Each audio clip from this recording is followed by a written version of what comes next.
햇살 한 줌 없는 흐린 오후였다. 72살 박정순 할머니는 낡은 연립주택 거실 소파에 앉아 하염없이 창밖만 바라보았다. 오래된 창틀 너머로 보이는 풍경은 늘 그렇듯 잿빛 담벼락과 전봇대뿐이었다. 남편이 세상을 떠난 지 벌써 10년. 다 큰 자식들은 재살기 바빠 명절이나 생신 때 겨우 얼굴 한번 비추는 게 전부였다. 적막함이 숨막히게 목을 조여올 때쯤 현관문 도어록 누르는 소리와 함께 구세주처럼 손녀 민지가 나타났다. 할머니, 저 왔어요. 오늘 학교 일찍 끝나서 할머니 좋아하는 팥빵 사왔죠. 21살 대학생 민지는 박정순의 유일한 말벗이자 세상과 연결된 창이었다. 민지는 할머니 손에 아직 온기가 남아있는 팥빵 봉지를 쥐어주고는 익숙하게 할머니 옆에 앉아 제잘거렸다. 할머니, 요즘 통연락도 잘 안 되시고 심심하실까봐 제가 재밌는 거 하나 알려드리려고요. 민지는 할머니의 낡은 폴더폰 대신 자신의 최신형 스마트폰을 꺼내 보이며 말했다. 잠시 후 민지는 어디선가 가져온 듯한 거의 새 것과 다름없는 스마트폰을 할머니 손에 쥐어주었다. 이거 제가 쓰던 건데 할머니 쓰시라고 초기화해놨어요. 이걸로 친구분들이랑 메시지도 주고받고 재밌는 영상도 보실 수 있어요. 제가 SNS라는 것도 깔아드렸는데 여기에 글도 쓰시고 다른 사람들 사는 이야기도 구경하실 수 있고요. 박정수는 복잡한 기능이며 눈에 잘 들어오지도 않는 작은 글씨 때문에 손사래를 쳤지만 민지는 제가 다 알려드릴게요. 하나도 안 어려워요. 라며 끈기 있게 사용법을 설명해 주었다. 그날 이후 박정순의 무료한 일상에 작은 파문이 일기 시작했다. 손가락을 더듬거리며 SNS 사용법을 익히던 어느 날 최수연이라는 낯선 이름으로부터 친구 요청 메시지가 도착했다. 프로필 사진 속 남자는 점잖은 중절모의 지적인 안경을 쓴 누가 봐도 성공한 사업가 풍모였다.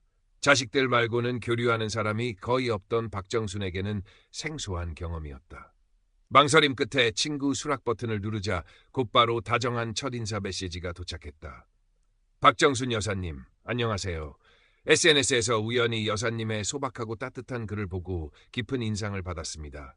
괜찮으시다면 가끔 말벗이나 되어드릴 수 있을까요? 최수연은 자신을 동남아시아 개발도상국에서 건설 사업을 하는 한국인이라고 소개했다. 아내와는 오래전 사별했고 자식들은 모두 외국 명문대에 유학 중이라 명절에도 홀로 외롭게 지낸다는 그의 말은 박정순의 마음을 흔들었다. 마치 자신의 처지를 거울처럼 비추는 듯했다. 박정순은 조심스럽게 자신의 이야기를 털어놓았고 최수연은 마치 오래전부터 알고 지낸 사람처럼 그녀의 말에 세심하게 귀 기울여 주었다. 그는 박정순이 젊은 시절 즐겨 불렀다는 가수 배호의 옛 노래를 언급하며 공감대를 형성했고 그녀가 정성껏 가꾸는 베란다 화초 사진에는 진심 어린 칭찬을 아끼지 않았다. 어머님처럼 마음이 따뜻하고 고우신 분은 정말 오랜만에 뵀습니다. 제 메마르고 적적한 삶에 여사님과의 대화가 유일한 낙이자 위안입니다. 최수연의 달콤하고 정중한 말들은 박정순의 외로운 마음에 스펀지처럼 스며들었다. 어느새 박정순은 매일 아침 최수연의 안부 메시지를 기다리게 되었고 밤늦도록 그와 시시콜콜한 일상 이야기를 나누는 것이 하루 중 가장 큰 즐거움이 되었다. 그는 박정순이 젊은 시절 교사였던 남편과 나누었던 지적인 대화를 떠올리게 했고 잊고 지냈던 설렘 비슷한 감정까지 느끼게 했다. 시간이 흘러 서로에게 익숙해지고 정서적 유대감이 깊어질 무렵 최수연은 조심스럽게 자신의 어려운 속내를 털어놓았다. 현지에서 갑작스러운 기상 악화로 공사 자재 수급에 큰 차질이 생겼고 예상치 못한 통관 문제까지 겹쳐 자금이 완전히 묶여버렸다는 것이었다. 당장 현지 직원들 월급과 식비조차 해결하기 어려운 절박한 상황이라고 했다.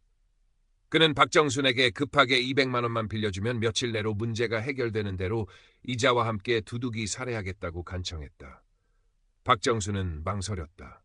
평생 남에게 아쉬운 소리 한번 안 하고 살아온 그녀였고 액수도 적지 않았다.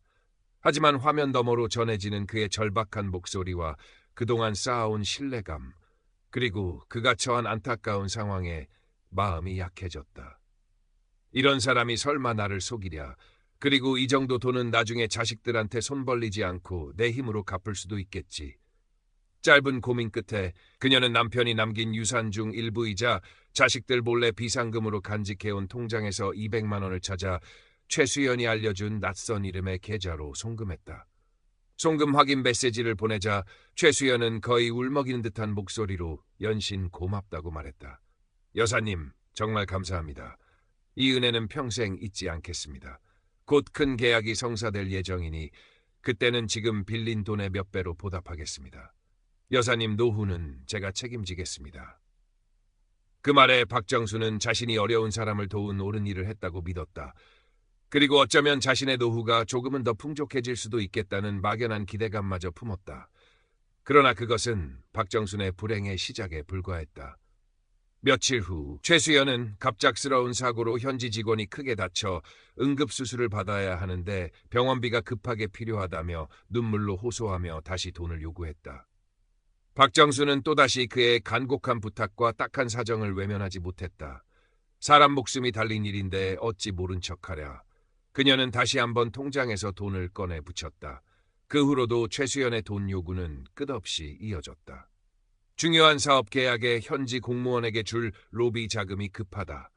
한국으로 잠시 귀국하려는데 비행기 표값이 모자란다. 어머니 제삿날인데 고향에 계신 친척들께 보낼 부조금이 없다. 갑자기 몸이 안 좋아져서 병원에 입원했는데 병원비가 없다 등 온갖 다양한 명목과 핑계가 동원되었다. 요구하는 액수는 점점 커졌고 박정수는 이미 보낸 돈이 아까워서라도 그리고 그에 대한 연민과 깊어진 감정 때문에 그의 요구를 거절하지 못하고 정기 예금과 적금까지 해약하며 돈을 붙였다. 때로는 그럴듯하게 위조된 사업 계획서나 병원 진단서, 심지어 현지 정부 관리가 발행한 것처럼 보이는 가짜 공문서 사진까지 보내오며 그녀를 안심시키려 했다. 박정순의 통장 잔고는 빠르게 바닥을 드러내기 시작했지만 최수연은 매번 이번이 정말 마지막입니다. 이 문제만 해결되면 모든 돈을 한 번에 갚고 여사님께 평생 효도하며 살겠습니다라며 그녀를 교묘하게 회유했다. 그녀는 점점 더 깊은 수렁으로 빠져들고 있었다. 박정순의 행동에는 눈에 띄는 변화가 생겼다.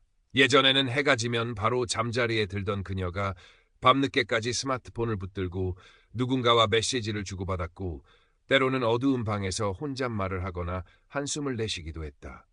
돈 문제로 전전긍긍하며 안절부절 못하는 모습도 자주 보였다. 가끔 들르는 민지는 할머니의 이런 변화를 가장 먼저 감지했다. 할머니가 평소와 달리 돈 이야기를 자주 꺼내거나 민지에게 용돈을 줄 때도 예전만큼 선뜻 내주지 못하고 망설이는 모습이 마음에 걸렸다. 할머니, 요즘 무슨 일 있으세요? 안색도 안 좋으시고 밤에 잠도 잘 못 주무시는 것 같아요.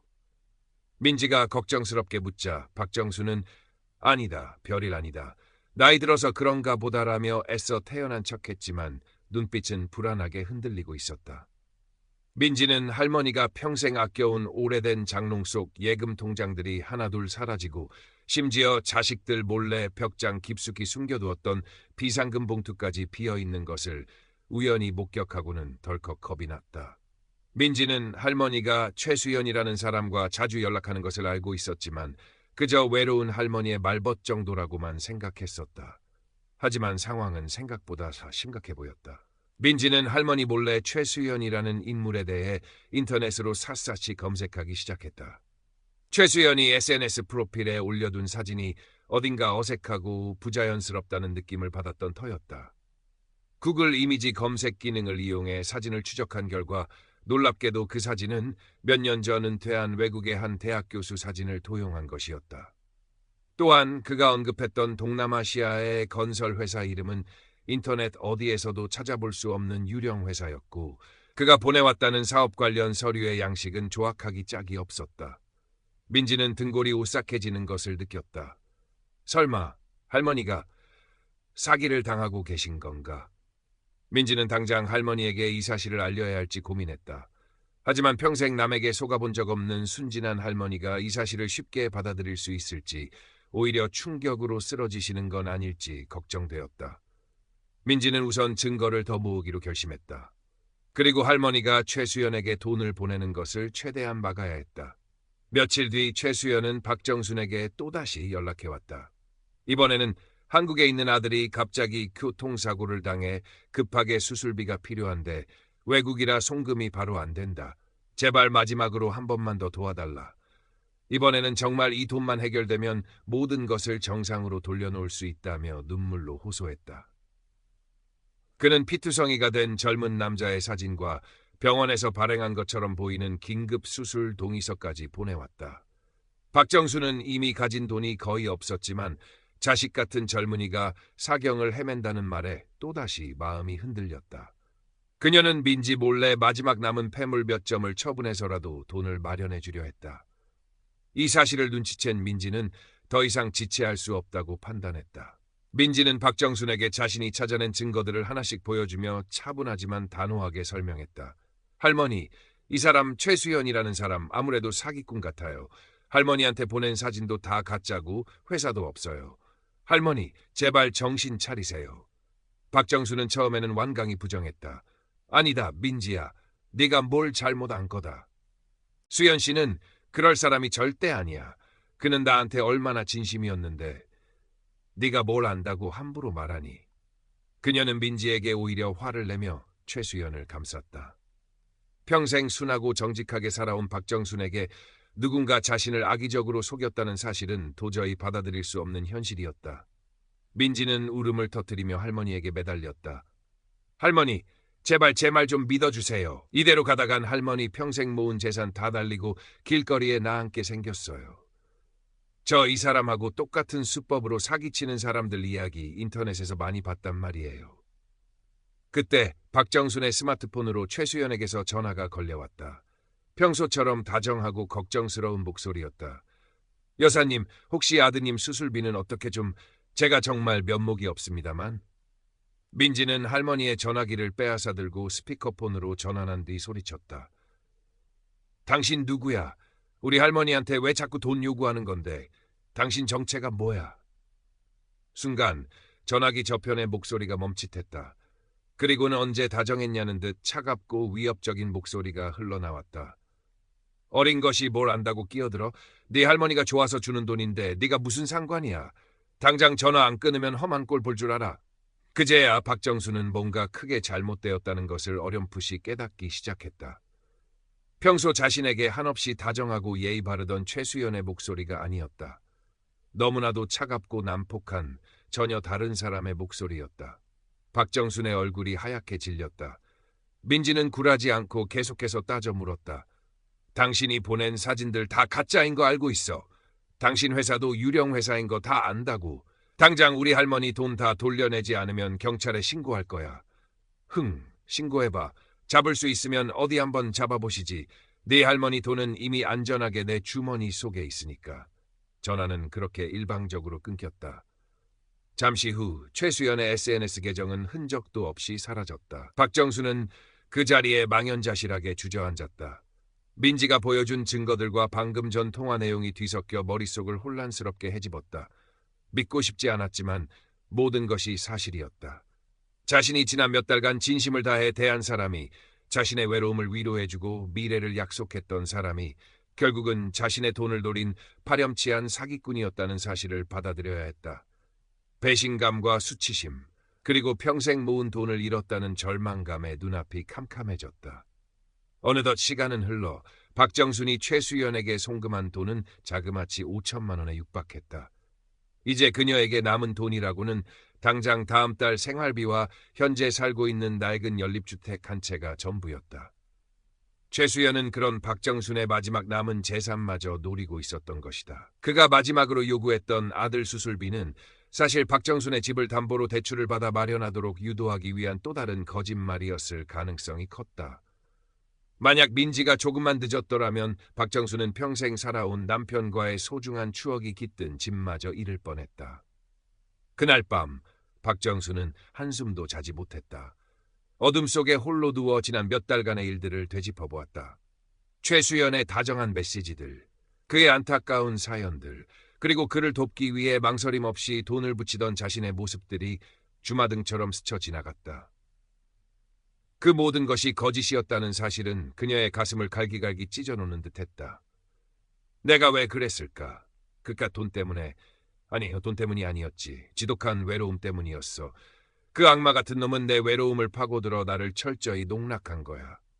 뼈아픈 자기 성찰과 함께 뜨거운 눈물이 베개를 적셨다. 평생 남에게 싫은 소리 한 번 못하고 정직하게 살아온 자신이 어쩌다 이런 험한 일을 당하게 되었는지 하늘이 원망스럽기까지 했다. 다음 날 아침 해숙해진 박정수는 민지의 부축을 받으며 무거운 발걸음으로 동네 경찰서 민원실을 찾았다.